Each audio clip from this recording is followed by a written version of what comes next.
नमस्कार मित्रों और स्वागत है आपका मंत्र और कवच चैनल में। आज हम जानेंगे कि न्यास किस प्रकार से किया जाता है। जो भी आप कवच पढ़ते हैं उसके पहले आपको किसी प्रकार के न्यास करना पड़ता है, जैसे कर न्यास है, हृदय आदि न्यास है। तो ये न्यास क्या होता है और ये हमें किस प्रकार से करना है। खैर सभी कवचों में तो ये न्यास नहीं होता है, कोई कोई विशिष्ट कवच है जैसे श्री शिव कवच, श्री दत्तात्रेय वज्र कवच और श्री नारायण कवच। हनुमान जी के भी कई कवचों में न्यास दिया गया है, तो उसे हम किस प्रकार से कर सकते हैं उसके बारे में आज मैं आपको बताने वाला हूँ। देखिए, न्यास बहुत सारे कवचों में हमें दिया हुआ है। यह एक कवच का ही भाग होता है जिसे हमको करना होता है और उसके उपरांत कवच का पाठ करना पड़ता है। अब जानेंगे कि न्यास है क्या। न्यास यानी आप जो भी देवी देवता की पूजा कर रहे हैं उनको हम अपने अंगों के द्वारा नमन कर रहे हैं।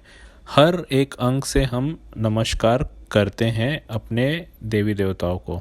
न्यास प्रायः नेत्रों, हृदय, शिखा, सिर और आपकी हाथ की उंगलियों से किया जाता है।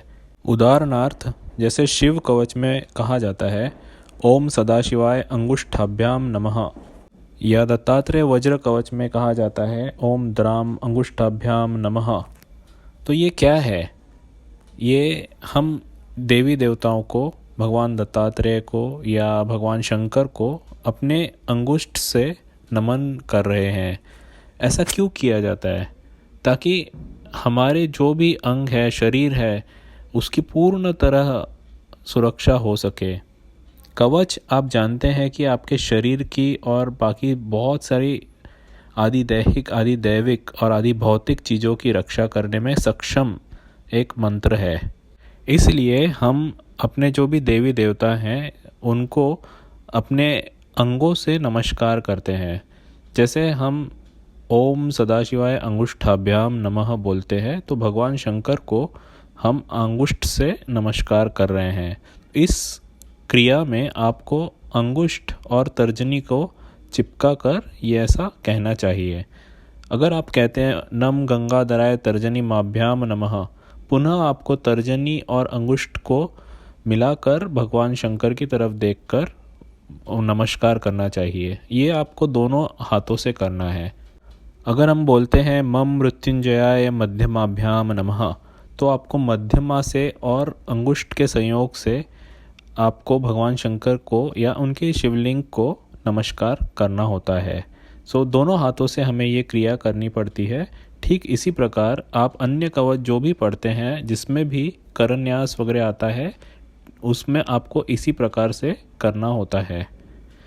अगर हम बात करें हृदय आदि अंगन्यास की, तो हमको जब भी हम बोलते हैं, समझिए ओम सदाशिवाय हृदयाय नमः, अगर हमने ये मंत्र बोला तो हमें अपने हाथों की 3 उंगलियां या 5 उंगलियां हृदय को स्पर्श करते हुए भगवान शंकर की ओर देखते हुए, या आपका उनका फोटो हो या शिवलिंग हो या मूर्ति हो उसकी तरफ देखते हुए ध्यान केंद्रित करते हुए नमस्कार करना है। इसका मतलब क्या है कि हम भगवान शंकर को अपने हृदय से नमस्कार कर रहे हैं। ठीक इसी प्रकार अगर आप दत्तात्रेय वज्र कवच की बात करें तो उसमें भी यह मंत्र आता है ओम द्रीम शिरसे स्वाहा। तो इसमें भी हमें हमारे सिर को हाथों की 5 उंगलियों से मतलब छू कर फिर यह मंत्र बोलना होता है। अगर बात हो शिखा की, जैसे मम मृत्युंजय शिखाय वशट, अगर हम ये मंत्र पढ़ते हैं शिव कवच में का, तो आपको तर्जनी अंगुष्ठ से अपनी शिखा की या चोटी के एरिया को ऐसे गोल घुमाकर पढ़ना चाहिए। ये बात हुई कर न्यास की। किसी कवच में आपको ये भी दिखेगा कि आप पढ़ते हैं और वहाँ लिखा हुआ रहता है भूर्भुवः स्वरोम इति दिग्बंधः या ओम भूर्भुवः स्वः स्वरोम इति दिग्बंधः। ये मंत्र पढ़ते हुए आपको 10 दिशाओं में चुटकी बजानी है। मतलब 10 दिशा यानी 8 जो दिशाएं आजू बाजू में होती हैं वो, और ऊपर का और नीचे की जो दिशा होती है जहाँ आप बैठे हैं उधर, तो ये हो जाती हैं 10 दिशा। जो कोई भी व्यक्ति इस प्रकार से मंत्रों के बाद अपने पूजा का आरंभ करता है वह पूजा के समय मंत्र स्वरूप हो जाता है और उसकी सुरक्षा वहाँ से आरंभ हो जाती है। कुछ कवचों में इस तरह का फट मंत्र आता है जो यह है, जैसे यम उमापतये अस्त्राय फट, या कहें ओम द्राम अस्त्राय फट जो दत्तात्रेय वज्र कवच का है। तो उसमें क्या होता है कि आपको आपका लेफ्ट हैंड नीचे रख के राइट हैंड की अनामिका और मध्यमा उंगली से उस पर आवाज़ करनी होती है मार के, जैसे हम ताली बजाते हैं ठीक उसी प्रकार से उसको किया जाता है। अगर मैं बात करूँ श्री नारायण कवच की, तो इसमें बहुत ज़्यादा न्यास पर ध्यान देना होता है। हमें अंग न्यास तो करना ही होता है, कर न्यास भी करना होता है और उधर विष्णु षडाक्षर न्यास भी करना होता है।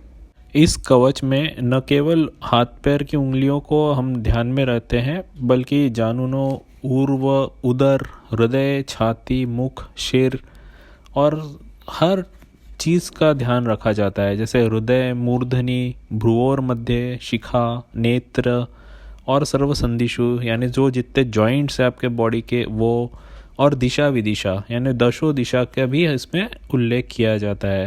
ये बहुत ही कॉम्प्रिहेंसिव कवच है श्री नारायण कवच, और इसके अंदर हमें सारी की सारी चीज़ें विधिवत करनी होती है।